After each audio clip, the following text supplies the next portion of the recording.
Bienvenidos a esta nueva inmersión. Hoy nos metemos de lleno con el capítulo 1 de La economía, de Core Econ, que se titula La revolución capitalista.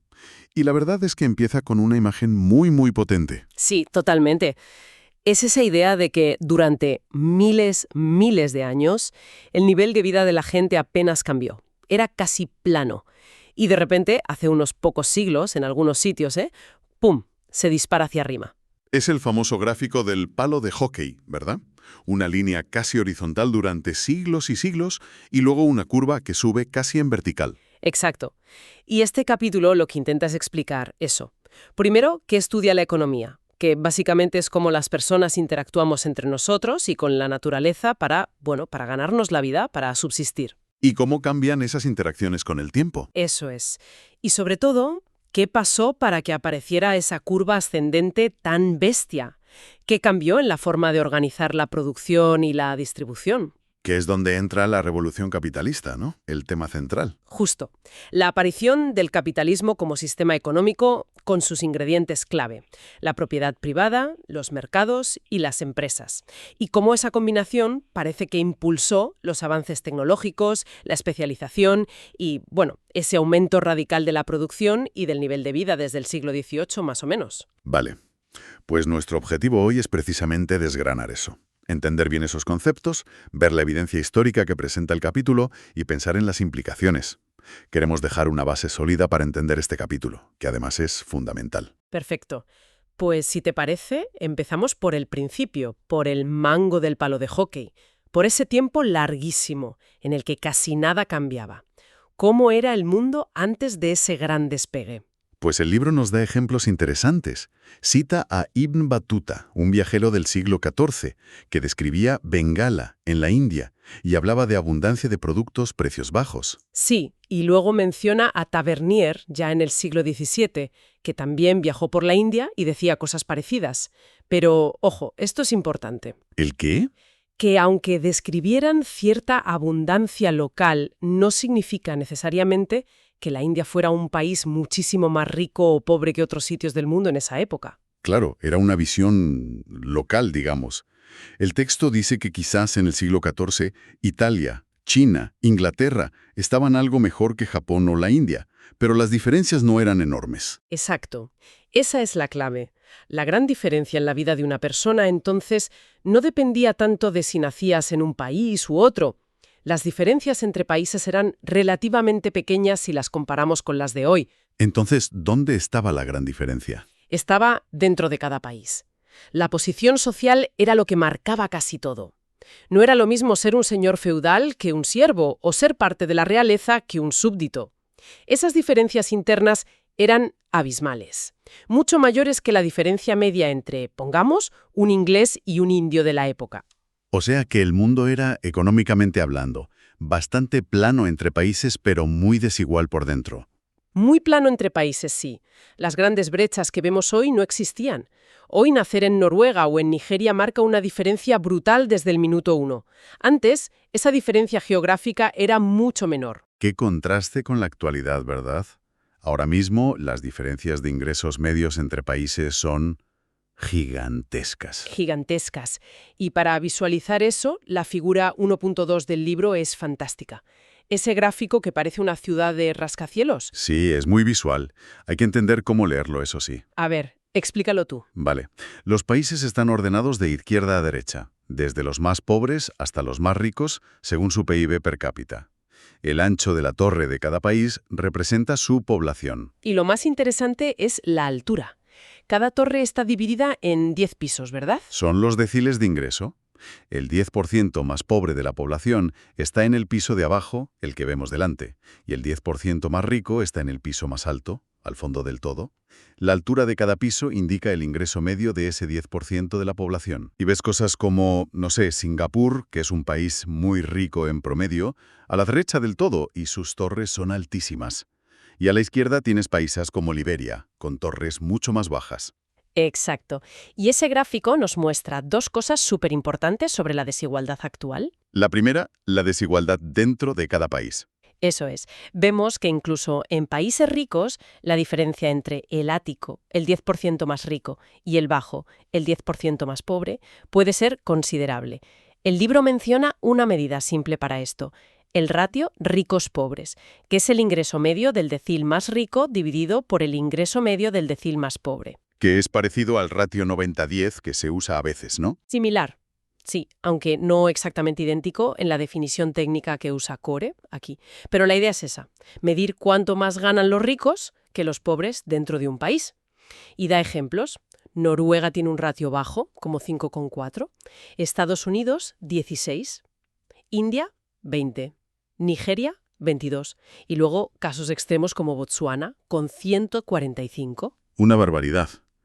Pero la segunda cosa que muestra el gráfico es quizá aún más impactante. La desigualdad entre países. Las diferencias en la altura media de las torres son enormes.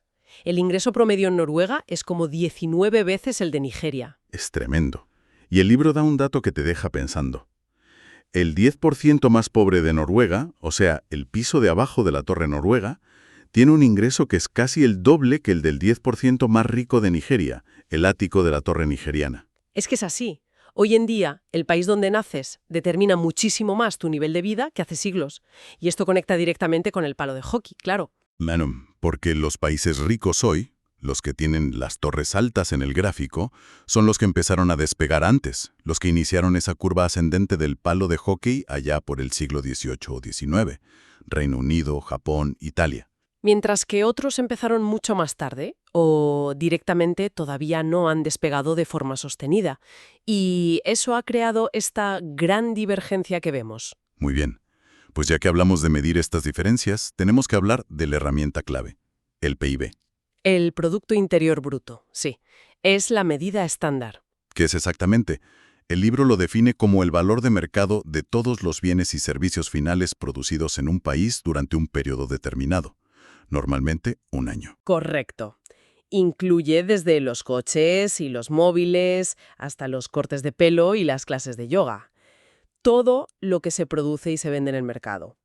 Hay una economista, Diane Coyle, que lo describe como algo que lo suma todo, desde clavos hasta cepillos de dientes, tractores, zapatos.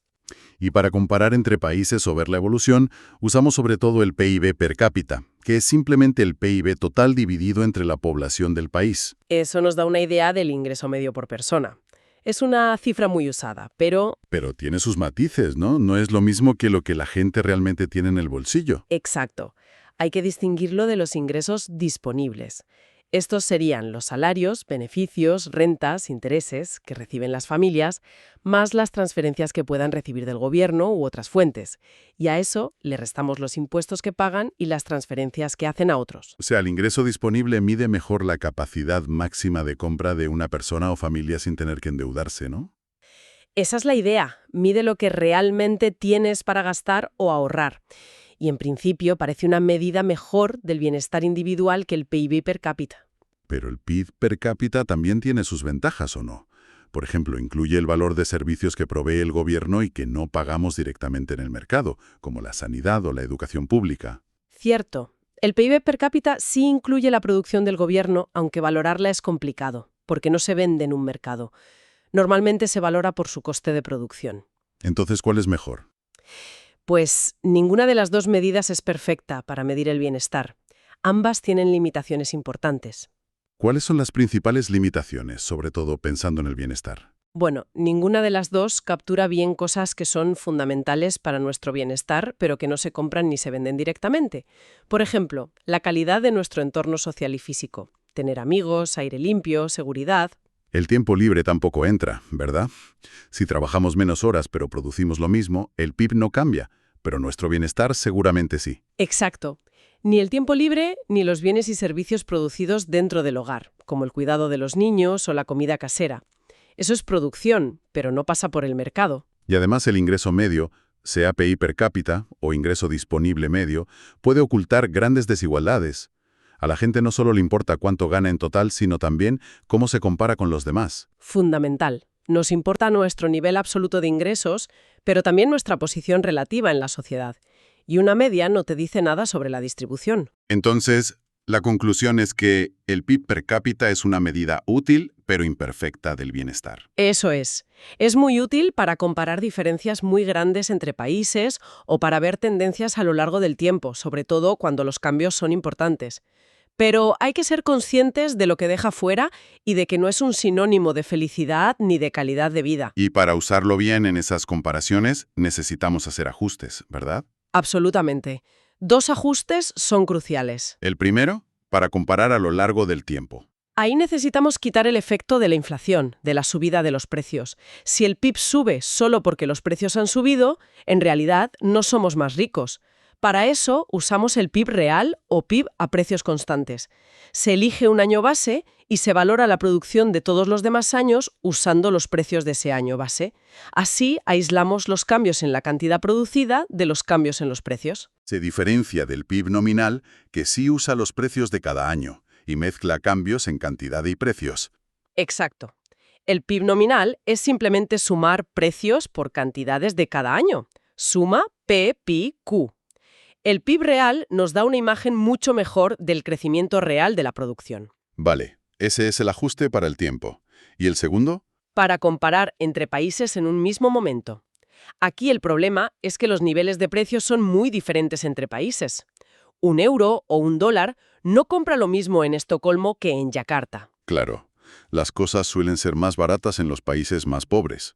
Generalmente sí, sobre todo los servicios que usan mucha mano de obra local. Entonces, si comparamos el PIB per cápita usando los tipos de cambio del mercado, podemos subestimar el nivel de vida real en los países más pobres. ¿Y cómo se soluciona eso? Usando los precios de paridad de poder de compra, o PPC, PPP en inglés. La idea es crear una cesta de bienes y servicios estándar y ver cuánto cuesta esa misma cesta en cada país en su moneda local. Con eso se calculan unos tipos de cambio ajustados que reflejan el poder adquisitivo real. El ejemplo del libro es Indonesia y Suecia, ¿no? Sí, dice que si usas el tipo de cambio de mercado, el PIB per cápita de Indonesia es solo el 6% del de Suecia, pero si usas precios PPC, sube al 21%. Sigue siendo mucho menos, pero la comparación es más realista porque tiene en cuenta que con el mismo dinero, convertido a moneda local, puedes comprar más cosas en Indonesia. Entendido. PIB real para comparar en el tiempo. PPC para comparar entre países. Herramientas clave. Fundamentales para poder interpretar bien los datos de crecimiento y niveles de vida. Vale, pues con estas herramientas ya podemos volver con más confianza a la figura estrella, el palo de hockey. Hemos mencionado las figuras 1.1a con escala lineal y 1.1b con escala semilogarítmica. Sí, ambas muestran el PIB per cápita a lo largo de muchísimos siglos para varios países. Y la forma es inconfundible. Un mango larguísimo y casi plano, que representa siglos y siglos de estancamiento.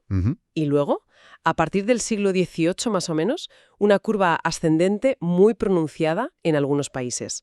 El palo se dobla hacia arriba. Exacto. Y como decíamos, los mensajes claves son dos. Primero, durante la inmensa mayor parte de la historia humana, el nivel de vida promedio no creció de forma sostenida. Hubo altibajos, pero no una tendencia clara al alza. El crecimiento sostenido es algo muy, muy reciente. Muy reciente. Y segundo mensaje, cuando ese crecimiento sostenido empezó, no ocurrió en todas partes a la vez.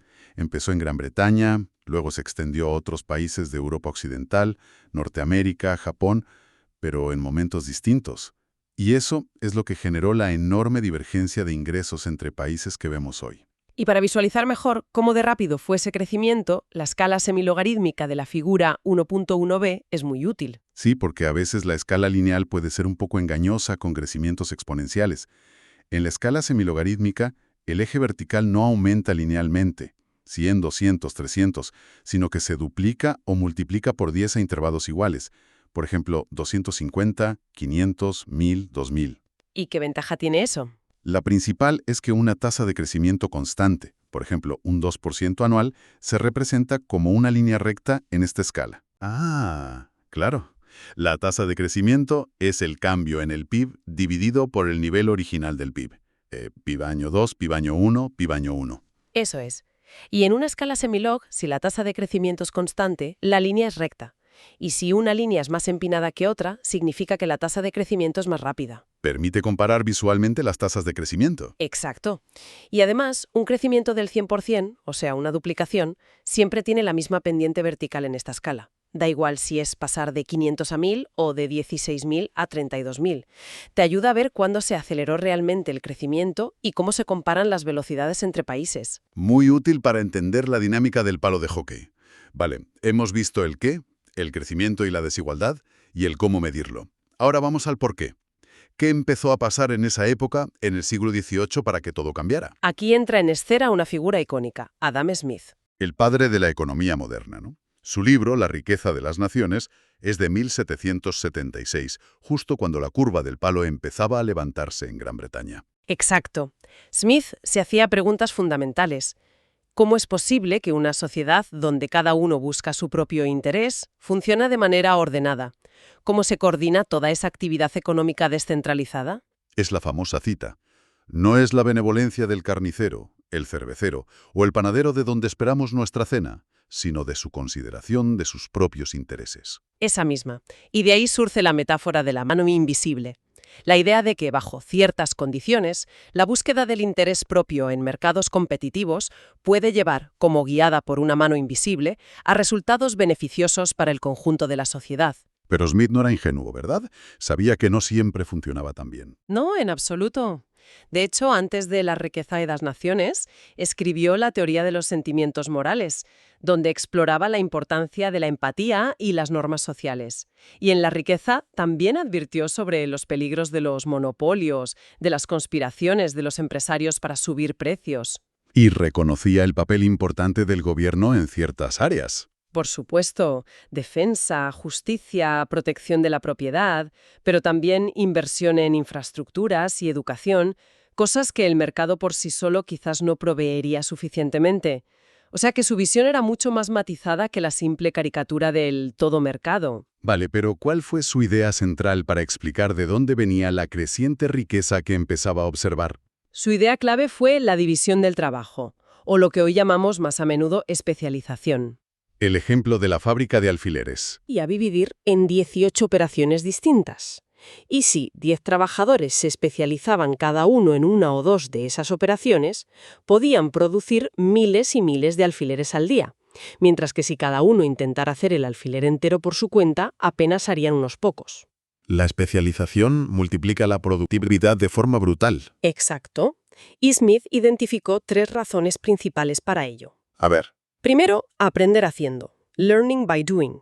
Cuanto más repites una tarea específica, mejor y más rápido la haces. Te vuelves experto. Segundo, las diferencias de habilidad. Las personas somos diferentes. Algunas tienen más maña para ciertas cosas, ya sea por talento natural o porque han aprendido más. La especialización permite que cada uno se dedique a aquello en lo que es comparativamente mejor. Y tercero, las economías de escala.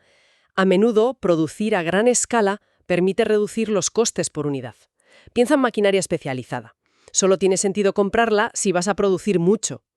Tiene lógica, pero para que la gente se especialice tanto, necesitas algo más, ¿no? Si yo solo hago cabezas de alfiler, no puedo comer. Fundamental. La especialización solo puede funcionar si existe un mecanismo para intercambiar lo que tú produces en exceso por las otras cosas que necesitas. Y ese mecanismo son los mercados. Cuanto más grande y eficiente sea el mercado, más te puedes especializar. Exactamente. Smith decía que la división del trabajo está limitada por la extensión del mercado. Si vives en una aldea aislada, no puedes especializarte mucho, porque no tienes con quién comerciar. Pero si mejoras el transporte, si conectas ciudades y países, el mercado se amplía y permite una especialización mucho más profunda. Y eso genera más riqueza, lo que a su vez puede ampliar más el mercado. Es como un círculo virtuoso. Un círculo virtuoso de especialización, comercio y prosperidad. Esa fue una de las grandes intuiciones de Smith. Y relacionado con esto de la especialización y el comercio, hay otra idea económica clave que, aunque Smith la intuyó, se desarrolló más después: la ventaja comparativa. Ah, sí. Es una idea potentísima y a veces un poco antiintuitiva. ¿Puedes explicarla? Porque no es solo ser el mejor en algo. No. Imagina 2 personas o 2 países. Greta y Carlos, como en el ejemplo del libro. Y producen dos cosas, manzanas y trigo. Supongamos que Greta es más rápida que Carlos produciendo ambas cosas. Tiene ventaja absoluta en todo. ¿Entonces le interesa a Greta comerciar con Carlos? Parecería que no, si ella lo hace todo mejor. Pues sí le interesa. Y aquí está la magia. Lo que importa no es la ventaja absoluta, sino la ventaja comparativa. Tenemos que ver en qué bien es Greta relativamente más eficiente, o dicho de otra forma, en qué bien es Carlos relativamente menos ineficiente. A ver, un ejemplo. Imagina que Greta produce 1 tonelada de trigo en el mismo tiempo que 50 manzanas, y Carlos produce 1 tonelada de trigo en el mismo tiempo que, digamos, 25 manzanas. Greta es mejor en ambos, pero su ventaja es mayor en trigo, produce el doble de rápido que Carlos por manzana equivalente, por así decirlo. Carlos, por su parte, es peor en ambos, pero su desventaja es menor en manzanas. Solo necesita el doble de tiempo por manzana que Greta, mientras que necesita mucho más tiempo relativo para el trigo. O sea, Carlos es menos malo haciendo manzanas que haciendo trigo, comparado con Greta. Exacto. Decimos que Carlos tiene la ventaja comparativa en manzanas y Greta la tiene en trigo. ¿Y entonces? Pues que si cada uno se especializa en aquello en lo que tiene ventaja comparativa, Greta en trigo, Carlos en manzanas, y luego intercambian. Por ejemplo, 1 tonelada de trigo por 40 manzanas, un precio intermedio entre sus costes relativos. ¿Qué pasa? Que ambos salen ganando. Greta consigue 40 manzanas por su trigo, más de las 50 que le costaría producir a ella, y Carlos consigue 1 tonelada de trigo pagando solo 40 manzanas, menos de las 25 que le costaría producir a él. Error, menos de las que podría producir si dedicara ese tiempo al trigo. A ver, el cálculo exacto es que si Carlos produce manzanas y las cambia por trigo de Greta a 1T igual a 40M, consigue trigo más barato que si lo produjera él. El punto es que ambos pueden acabar consumiendo más de los dos bienes que si intentaran producir todo por su cuenta, en autarquía. Es sorprendente. Incluso si eres peor en todo, te conviene especializarte y comerciar. Siempre que los costes relativos de producción sean diferentes, sí. Y los mercados son los que permiten que esta especialización basada en la ventaja comparativa ocurra y genere beneficios mutuos. Amplía enormemente las posibilidades de producción y consumo. Fascinante. Así que tenemos la especialización y los mercados como motores. Pero el despegue del palo de hockey no fue solo eso, ¿verdad? Hubo otra revolución simultánea. Efectivamente. El momento del quiebre, mediados del siglo XVIII en Gran Bretaña, coincide con la Revolución Industrial. Un periodo de avances tecnológicos espectaculares y sin precedentes. Máquina de vapor, nuevos telares mecánicos para la industria textil, mejoras en la metalurgia, nuevas fuentes de energía como el carbón. Un proceso que utiliza unos insumos, materiales, trabajo, máquinas, para crear un producto. Piensa en una receta de cocina. Los ingredientes y los pasos son la tecnología para hacer un pastel. Y lo que cambió radicalmente fue la velocidad a la que aparecían y se mejoraban esas recetas productivas. Exacto. Antes, el conocimiento técnico y las habilidades se transmitían lentamente, de generación en generación, con mejoras muy graduales.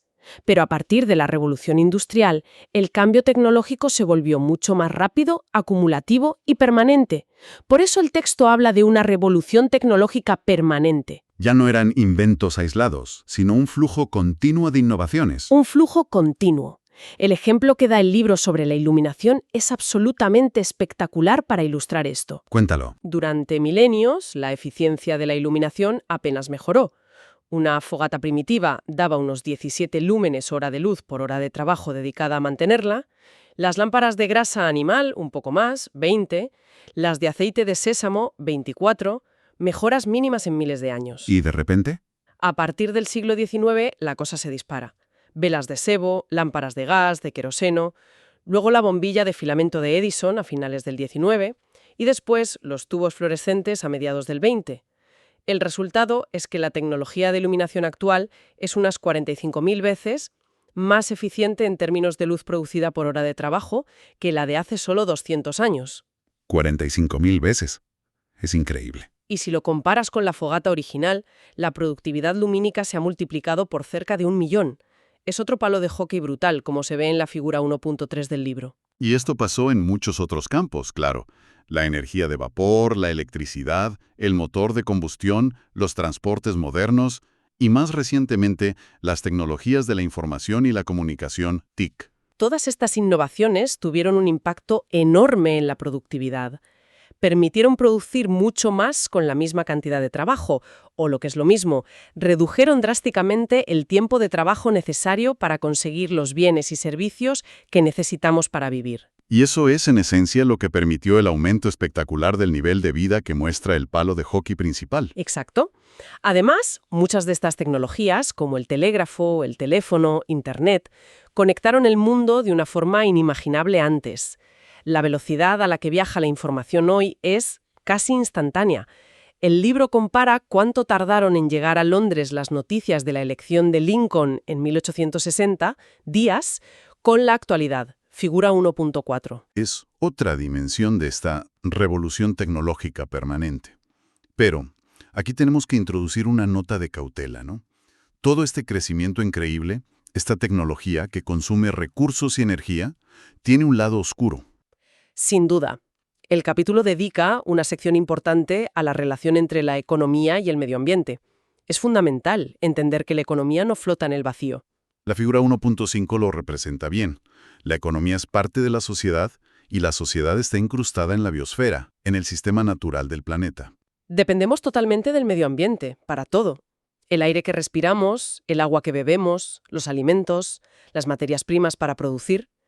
Durante mucho tiempo quizá tuvimos la ilusión de que los recursos naturales eran ilimitados o que la naturaleza podía absorber toda nuestra contaminación sin problemas. Pero el crecimiento exponencial del palo de hockey ha demostrado que no es así. Claramente no.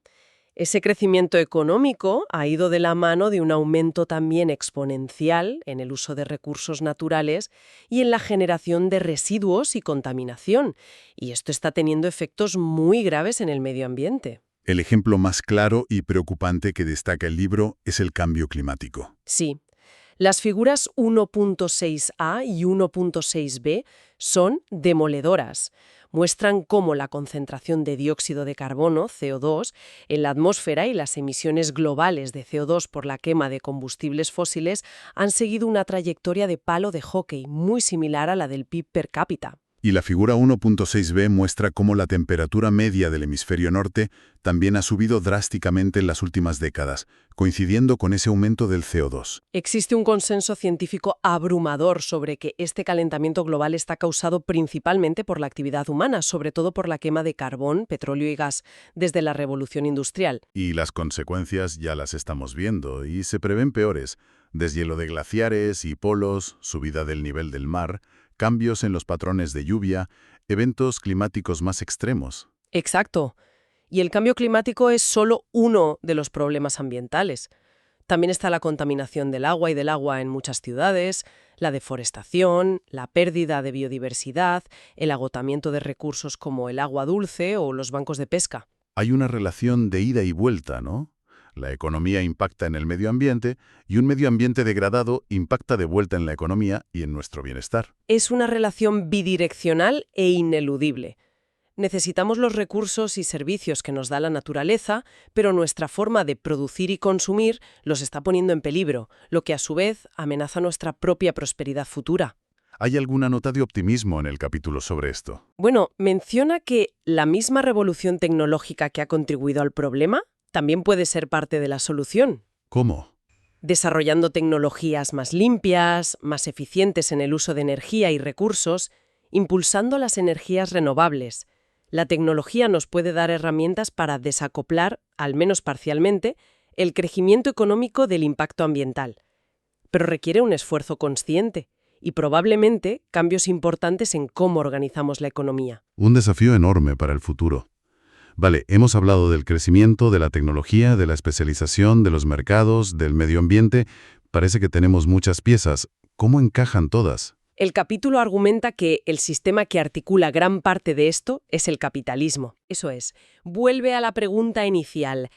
¿Qué explica el paso del estancamiento al crecimiento tan rápido? Y la respuesta central que ofrece es la revolución capitalista, es decir, la aparición y expansión del capitalismo como sistema económico dominante. Primero define qué es un sistema económico. Básicamente, la forma en que una sociedad organiza la producción y distribución de bienes y servicios. Y luego define el capitalismo a través de sus instituciones clave. Las instituciones son como las reglas del juego en una sociedad. Para el capitalismo identifica 3 fundamentales. La primera, propiedad privada. Sí, el derecho de las personas a poseer cosas, a usarlas como quieran, a impedir que otros las usen y, muy importante, a venderlas o regalarlas. Y aquí es crucial la propiedad privada de los bienes de capital. ¿Qué son exactamente los bienes de capital? Son los insumos duraderos que se utilizan en la producción. Las máquinas, las herramientas, los edificios, las fábricas, las materias primas, no son para consumo directo, sino para producir otros bienes o servicios. Ojo, no todo es propiedad privada, ni siquiera en el capitalismo. El aire que respiramos, gran parte del conocimiento. Segunda institución clave. Los mercados. Los mercados son la forma en que las personas se conectan para intercambiar bienes y servicios. Son transferencias voluntarias, recíprocas, normalmente algo a cambio de dinero, pero puede ser trueque o crédito, y que idealmente implican competencia entre compradores y vendedores. Y la tercera institución, que quizás distingue más al capitalismo, las empresas. Exacto. Las empresas son la forma predominante de organizar la producción en el capitalismo. Tienen características muy específicas. A ver cuál es. Primero, uno o más individuos son dueños de los bienes de capital utilizados en la producción. Segundo, contratan a trabajadores, a empleados, pagándoles un salario a cambio de su tiempo y esfuerzo. Esto crea el mercado laboral. Tercero, los dueños o sus gerentes dirigen el trabajo de los empleados en el proceso de producción. Cuarto, los bienes y servicios producidos pertenecen a los dueños de la empresa, no a los trabajadores. Y quinto, y muy importante, el objetivo principal de los dueños es vender esos bienes y servicios en los mercados para obtener un beneficio. Es importante distinguir las empresas de otras organizaciones, ¿no? Negocios familiares donde no se contrata mano de obra externa, ONGs, cooperativas donde los trabajadores son también dueños, empresas públicas. Sí, la definición de empresa capitalista es bastante precisa con esas 5 características. Y lo interesante es ver cómo estas 3 instituciones, propiedad privada, mercados y empresas, están interconectadas. La figura 1.8 lo ilustra bien. Claro. Las empresas necesitan la propiedad privada de sus máquinas, de sus productos, y necesitan los mercados para comprar insumos, para contratar trabajo y para vender su producción. Y el auge de la empresa como forma organizativa impulsó enormemente la expansión de los mercados, sobre todo el mercado laboral. Millones de personas pasaron de ser productores independientes o trabajar la tierra a ser empleados asalariados en empresas. Y las empresas tienen una característica que mencionas, son muy dinámicas. Mucho más que otras formas de organización, como las familias o los gobiernos. Las empresas nacen, crecen, contratando más trabajo y capital si les va bien, se contraen o directamente mueren si no consiguen beneficios con una rapidez mucho mayor. Esta capacidad de expansión y contracción es clave para entender el dinamismo del sistema. Entonces, resumiendo la definición, capitalismo es un sistema económico donde la producción se organiza principalmente a través de empresas que poseen propiedad privada de los bienes de capital y operan en mercados competitivos para obtener beneficios. Esa es la definición central. Y el libro aclara que esto es un modelo, una abstracción. En la realidad existen muchas variedades de capitalismo. Los países difieren mucho en el peso relativo de estas instituciones, el papel del gobierno, las regulaciones. Piensa en las diferencias entre el capitalismo de Estados Unidos, el de Suecia o incluso el de China. Cierto. Pero entonces, volviendo a la pregunta central, ¿cómo impulsó esta combinación de propiedad privada, mercados y empresas el aumento espectacular del nivel de vida que vimos en el palo de hockey? El capítulo apunta a 2 mecanismos principales que se combinaron y reforzaron mutuamente gracias al capitalismo. El primero tiene que ver con la tecnología. Sí. El sistema capitalista creó incentivos muy potentes para la innovación tecnológica. Las empresas, al competir en los mercados, buscan constantemente formas de producir más barato o de crear productos nuevos y mejores para ganar cuota de mercado y obtener beneficios. La tecnología se convierte en un arma competitiva clave. La competencia te obliga a innovar o te quedas atrás. Exacto. Y la posibilidad de obtener beneficios, si tienes éxito, te anima a invertir en desarrollar y adoptar nuevas tecnologías. Es un sistema que fomenta la inversión y la toma de riesgos en busca de la innovación, Y el segundo mecanismo es la especialización. que ya habíamos mencionado con Adam Smith. El crecimiento de las empresas y la expansión de los mercados bajo el capitalismo permitieron una profundización de la división del trabajo y la especialización a una escala nunca antes vista. Recordamos los beneficios: aprender haciendo, aprovechar diferencias de habilidad, economías de escala. Y la ventaja comparativa, que gracias a mercados más amplios, permite que países y regiones enteras se especialicen en aquello en lo que son relativamente más eficientes, aumentando la producción global. El capitalismo, al fomentar mercados globales, potenció enormemente los beneficios de la especialización. Entonces, la idea es que el capitalismo, al juntar los incentivos a la innovación tecnológica, con la posibilidad de una especialización masiva a través de los mercados, desató esas fuerzas productivas que habían estado latentes durante siglos. Esa es la argumentación central del capítulo, sí. Ahora una pregunta difícil. ¿Podemos decir que el capitalismo causó el despegue del palo de hockey? Sabemos que en ciencias sociales, y más en historia, probar la causalidad es muy complicado. Correlación no implica causalidad. Tienes toda la razón. Es una cuestión metodológica clave. El capítulo no afirma una causalidad simple y directa, pero sí sugiere que la aparición de las instituciones capitalistas fue un factor fundamental. Y para explorar esta relación causal menciona el uso de experimentos naturales. ¿Qué es eso? Son situaciones en las que, por razones históricas o políticas ajenas a la economía en sí, dos grupos o regiones muy similares acaban sometidos a tratamientos institucionales diferentes, y podemos comparar sus trayectorias económicas. El ejemplo clásico que pone el libro es el de Alemania después de la Segunda Guerra Mundial. Exacto.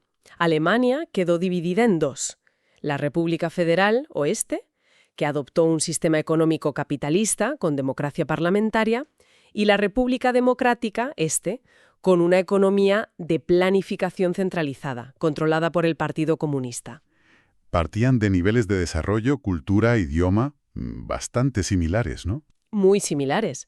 Pero las instituciones económicas y políticas fueron radicalmente diferentes. Y el resultado, como muestra la figura 1.10, fue una divergencia económica espectacular. El PIB per cápita de Alemania Occidental creció mucho más rápido y alcanzó niveles mucho más altos que el de Alemania Oriental. Y cuando se reunificó el país en 1990, el nivel de vida en el este era claramente inferior. Claramente. Este experimento natural sugiere fuertemente que, al menos en ese contexto histórico y para esas poblaciones, las instituciones capitalistas, propiedad privada, mercados, empresas, funcionaron significativamente mejor a la hora de generar prosperidad económica. Pero como dices, es una sugerencia fuerte, no una prueba universal y definitiva para cualquier lugar y momento. Exacto. Hay que ser cautos. Además, como ya apuntamos, no todo el capitalismo es igual. Cierto. El capítulo muestra en la figura 1.11 que hay países capitalistas con historias de éxito muy diferentes. Compara Botsuana, que ha tenido un crecimiento notable basado en sus diamantes y una buena gestión institucional, Con Nigeria, también rica en recursos, petróleo, pero con un historial de crecimiento mucho más pobre y problemas de gobernanza. o el caso espectacular de Corea del Sur, que despegó de forma increíble desde los años 60 con un modelo capitalista muy dirigido por el Estado. Mientras que otros países capitalistas en América Latina o las antiguas repúblicas soviéticas han tenido resultados mucho más modestos o volátiles. Entonces, la pregunta es, si el capitalismo en sí no garantiza el éxito, ¿qué condiciones hacen que un sistema capitalista sea realmente dinámico y capaz de generar ese crecimiento sostenido del palo de hockey? El capítulo dedica la última parte a explorar esto y distingue entre condiciones económicas y políticas. Empecemos por las económicas. ¿Qué se necesita? Tres cosas parecen clave. Primero, que la propiedad privada sea segura.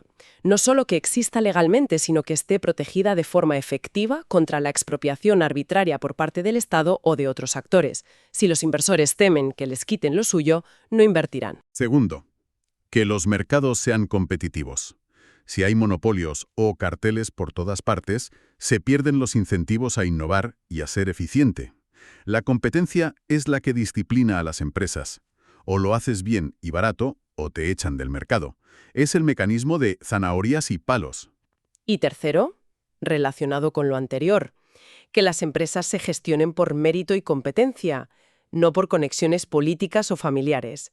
Si los que dirigen las empresas son los amigos del gobierno o los hijos de papá, en lugar de los más capaces, es probable que la empresa no sea muy innovadora ni eficiente. Se dedicarán más a buscar rentas, conseguir favores, que a crear valor. O sea, propiedad segura, mercados competitivos y empresas meritocráticas. Esas serían las condiciones económicas. Sí, para que el capitalismo funcione como motor de crecimiento. Cuando fallan, el sistema puede generar desigualdad y estancamiento en lugar de prosperidad compartida. Y las condiciones políticas. ¿Qué papel juega el gobierno? Un papel absolutamente esencial. El capitalismo no funciona en un vacío político. Se necesita un Estado que funcione bien. ¿Para qué? Para empezar, para establecer y hacer cumplir las reglas del juego. Proteger la propiedad privada, asegurar que los contratos se cumplan, impartir justicia. Sin un marco legal estable y predecible, la inversión se resiente. También para asegurar la competencia, ¿no? Luchando contra los monopolios y las prácticas anticompetitivas. Exacto. Y además, el Estado tiene que proveer ciertos bienes y servicios públicos que son esenciales para el funcionamiento de la economía y el bienestar de la población, pero que el mercado por sí solo no proveería de forma eficiente o equitativa. ¿Cómo qué? Infraestructuras básicas, carreteras, puertos, educación, sanidad, investigación fundamental, defensa. El tipo y la cantidad de provisión pública varía mucho entre países capitalistas, pero ningún capitalismo exitoso ha funcionado sin un Estado que desempeñe estas funciones básicas. Se habla a veces del Estado desarrollista. Sí, refiriéndose a casos como Corea del Sur o Japón, donde el Estado no solo garantizó las bases, sino que intervino activamente para dirigir la inversión, proteger industrias nacientes y fomentar la exportación. Es un modelo controvertido, pero muestra que el papel del Estado puede ir más allá del mínimo. Y aquí el capítulo introduce una investigación muy interesante de Lisa Cook sobre la innovación. Sí, es un ejemplo muy potente de la importancia del marco político y social. Cook estudió las patentes registradas por inventores afroamericanos en Estados Unidos entre finales del siglo XIX y principios del XX. ¿Y qué encontró? Encontró que hubo un declive muy marcado en la tasa de patentes de inventores negros después de ciertos episodios de violencia racial grave, como disturbios o linchamientos, y de la implementación de leyes segregacionistas, Jim Crow. O sea que la falta de seguridad personal y la discriminación legal ahogaron la innovación. Exactamente, aunque sobre el papel existía la propiedad privada, las patentes y los mercados, la falta de protección efectiva de los derechos civiles y la inseguridad física impidieron que muchos inventores talentosos pudieran desarrollar y comercializar sus ideas. Es un vínculo muy fuerte entre las condiciones políticas y sociales y el dinamismo económico. El capítulo también lo compara con la situación en Rusia tras la caída de la Unión Soviética. Sí, donde la transición al capitalismo fue muy caótica, con instituciones débiles, mucha inseguridad jurídica y económica, y eso dificultó enormemente la aparición de un capitalismo innovador y productivo. La lección es que las instituciones importan, y mucho, tanto las económicas como las políticas y sociales. Parece claro que para que el palo de hockey del crecimiento sea sostenible y beneficie a la sociedad, no basta con tener capitalismo. Se necesita un capitalismo bien regulado, con instituciones sólidas y un Estado eficaz. Esa es una de las grandes conclusiones que se desprenden del capítulo, sí, y conecta directamente con los desafíos actuales de la desigualdad global y la sostenibilidad ambiental que hemos comentado. Muy bien. Creo que hemos cubierto todos los puntos principales del capítulo de forma bastante exhaustiva.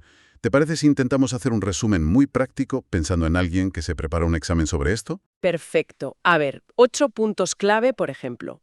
Vale. Primero, ¿qué estudia la economía? Estudia cómo las personas interactúan entre sí y con su entorno natural para ganarse la vida, y cómo estas interacciones cambian con el tiempo. Segundo, ¿qué fue la revolución capitalista? La aparición a partir del siglo XVII, más o menos, de un nuevo sistema económico, el capitalismo, basado en la propiedad privada, especialmente de bienes de capital, los mercados y las empresas. Este sistema está asociado al inicio del crecimiento económico sostenido, sin precedentes, el famoso palo de hockey. Tercero, ¿Cómo medimos la economía? Usamos el PIB, valor total de la producción, y sobre todo el PIB per cápita, ingreso medio. Hay que distinguirlo de los ingresos disponibles, capacidad de compra. Ambas son medidas imperfectas del bienestar. Y muy importante, para comparar necesitamos ajustes. Usar PIB real, precios constantes, para comparar a lo largo del tiempo.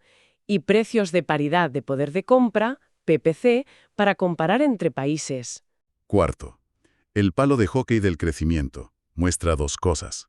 Que el crecimiento sostenido es reciente y que empezó en momentos distintos, creando la gran divergencia en niveles de vida entre países que vemos hoy. La escala semilogarítmica ayuda a visualizar las tasas de crecimiento. Quinto, Adam Smith y la especialización. La división del trabajo por aprendizaje, habilidad y economía de escala es una fuente clave de riqueza, pero necesita mercados amplios para funcionar. La ventaja comparativa explica por qué la especialización y el comercio benefician a todos, incluso si uno es mejor en todo. Sexto, la revolución tecnológica permanente. Desde la revolución industrial, el cambio tecnológico se aceleró enormemente y se volvió continuo, siendo un motor fundamental para aumentar la productividad y el nivel de vida. Séptimo, economía y medio ambiente. El crecimiento económico está intrínsecamente ligado al uso de recursos naturales y a impactos ambientales, como el cambio climático, causado por emisiones de CO2, también con forma de palo de hockey. La economía depende de la biosfera. Y octavo, ¿qué hace falta para un capitalismo dinámico? No basta con las tres instituciones básicas. Se necesitan condiciones económicas, propiedad privada segura, mercados competitivos, empresas meritocráticas y un marco político eficaz, Estado que garantice leyes, competencia y provee bienes y servicios esenciales. Existen distintas variedades de capitalismo con resultados diversos. Creo que eso resume bastante bien lo esencial del capítulo. Cubre los conceptos, la historia y los mecanismos principales. Perfecto. Pues hemos llegado al final de nuestro análisis. Ha sido un viaje intenso desde el estancamiento milenario hasta la compleja realidad económica actual. Sí, y nos deja con preguntas importantes sobre la mesa, ¿no? Totalmente. Hemos visto cómo este sistema, el capitalismo, ha sido capaz de generar una riqueza material sin precedentes en la historia humana. El palo de hockey es real. Pero también hemos visto que ha generado enormes desigualdades, tanto dentro de los países como entre ellos, y que enfrenta desafíos ambientales muy serios, como el cambio climático, que amenazan su propia sostenibilidad. Así que, para terminar, quizá podríamos dejar una pregunta abierta. Algo para que la gente le dé una vuelta. A ver. Considerando estos tremendos logros, pero también estos enormes desafíos, ¿qué tipo de innovaciones, y no solo tecnológicas, sino sobre todo institucionales, en las reglas del juego económico, político y social, podríamos necesitar en el futuro? ¿Innovaciones para qué? Pues para que este sistema, o el que lo suceda, pueda ofrecer una prosperidad que sea, por un lado, ambientalmente sostenible a largo plazo y, por otro, compartida de una forma mucho más amplia y equitativa entre todos los habitantes del planeta. Es la gran pregunta, ¿no? ¿Cómo conseguir un crecimiento que sea inteligente, sostenible e inclusivo? No hay respuestas fáciles. Desde luego que no, pero es la pregunta fundamental que nos deja este capítulo y, en general, el estudio de la economía. Con esa reflexión nos despedimos por hoy. Esperamos que esta exploración del capítulo 1 de Coreicon haya sido interesante y útil. Hasta la próxima.